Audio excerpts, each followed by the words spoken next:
नाशिकमध्ये आला आहात, मेळावा सोबत मेळावा संपन्न झालेला आहे. कोणत्या आधारावरती आज सोबत मेळाव्यामध्ये आपण कार्यकर्त्यांना संबोधित केलेलं आहे? 15 तारखेला संपूर्ण महाराष्ट्रामधल्या सर्व महानगरपालिकांच्या निवडणुकीसाठी मतदान होणार आहे आणि गेले काही वर्ष स्थानिक स्वराज्य संस्थांच्या सगळ्या निवडणुका पुढे ढकलून भाजप सरकारने अनेक ठिकाणी सर्व ठिकाणी प्रशासक बनवल्यामुळे लोकांचा आपल्या विकासावरती जो हक्क आहे, विकासाला दिशा देण्याचा तो अधिकार आहे, तो इथल्या भाजप सरकारने काढून घेतलेला आहे. आणि त्याच्या पार्श्वभूमीवर आता महानगरपालिकांच्या निवडणुकांमध्ये वंचित समूहांच्या मागण्यांना न्याय मिळणं आणि ती कोंडी फोडणं हे आमच्या दृष्टीने महत्वाचा मुद्दा आहे. आणि त्याच्यासाठी कार्यकर्त्यांना थोडं मार्गदर्शन करणं, कार्यकर्ते आत्ता लागलेल्या नगर परिषदांच्या निवडणुकांमुळे उत्साहात आहेत, पण त्यांना थोडीशी दिशा देणं हा उद्देश होता. काय आपल्या अनेक संदर्भात काय चर्चा चालू आहे? नाशिक महानगरपालिकेच्या निवडणुका आम्ही स्वतःच्या बळावरती लढवणार आहोत. आत्ता महाराष्ट्रभर ज्या नगर परिषदांच्या निवडणुका झाल्या त्याच्यामध्ये जवळजवळ 68 नगरसेवक आणि 2 नगराध्यक्ष स्वबळावरती निवडून आलेले आहेत आणि त्यामुळे आता कार्यकर्त्यांचा आत्मविश्वास हा निश्चितपणे वाढलेला आहे.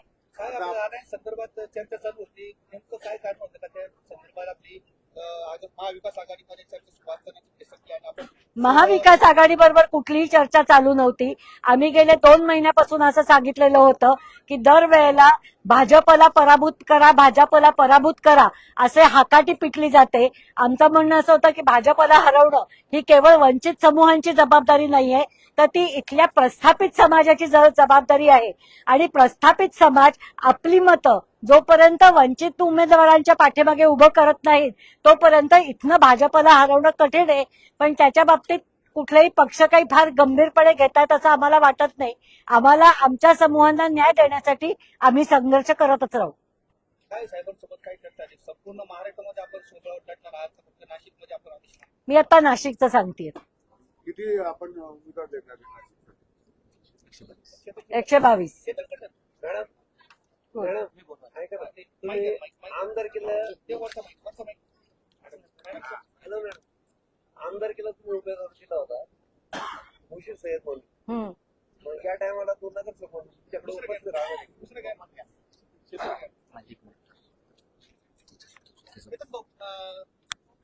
नाही, मला तुमचा प्रश्न महाविकास आघाडी सोबत आपली चर्चा सुरू होती.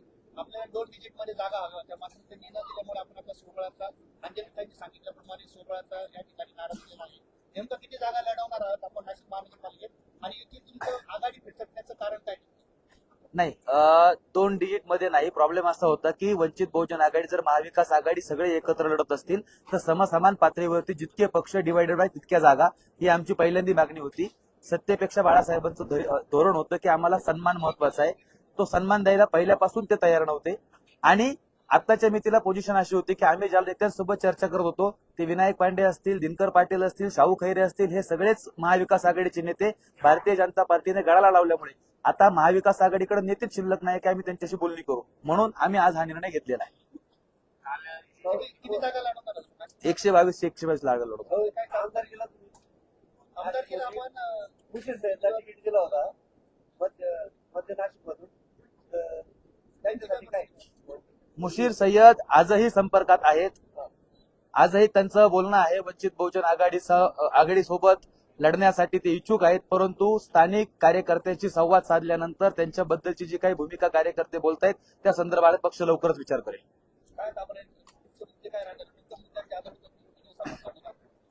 खरं तर नाशिकच्या महानगरपालिकेमध्ये फक्त फोडाफाडीचं राजकारण चालू आहे. Bharatiya Janata party, ED, CBI सारख्या प्रत्येक नेत्याला कोणत्या ना कोणत्या प्रकारे गळाला लावत असताना हे नगरसेवक निवडून गेल्यानंतर 2.5-3 वर्ष हा कुंभमेळ्याचा कार्यकाळ राहणार आहे.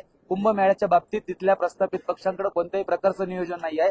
आरोग्याच्या व्यवस्था, शिक्षणाच्या व्यवस्थेत आमचा हा महानगरपालिकेमध्ये हा जाहीरनाम्याचा प्रमुख विषय राहणार आहे की नाशिक महानगरपालिकेमध्ये राहणाऱ्या नागरिकांना, मतदारांना कुंभमेळ्याच्या कार्यकाळामध्ये त्यांच्या दैनंदिनीमध्ये कुठलाही बदल घडू देणार नाही असं व्यवस्थापन आम्ही नाशिकमध्ये करू. ह्या अजेंड्यावरती आम्ही निवडणुका लढवणार आहोत. 2002 पासून नाशिक महानगरपालिकेमध्ये कोणत्याही प्रकारची भरती झालेली नाहीये. ती सफाई कामगारांची असेल, घंटागाडी कामगारांची असेल, या सगळ्या भरत्या करण्याचा कामाचा जाहीरनामा आम्ही वंचित बहुजन आघाडीच्या वतीने ठेवणार आहोत. तर आपल्याकडे वेळ किती आहे? 122 उमेदवारांची आपल्याकडे यादी आहे. आमच्याकडे 294 उमेदवारांनी मुलाखती दिलेल्या आहे. काही प्रभागांमध्ये ओबीसीच्या जागेवरती 1-2 ठिकाणी अडचण आहे, बाकी सगळे उमेदवार आमच्याकडे तयार आहेत. ओबीसी मधून प्रभाग क्रमांक 27 येथे पूजा पाचोळे, चंद्रकांत पाचोळे त्यांची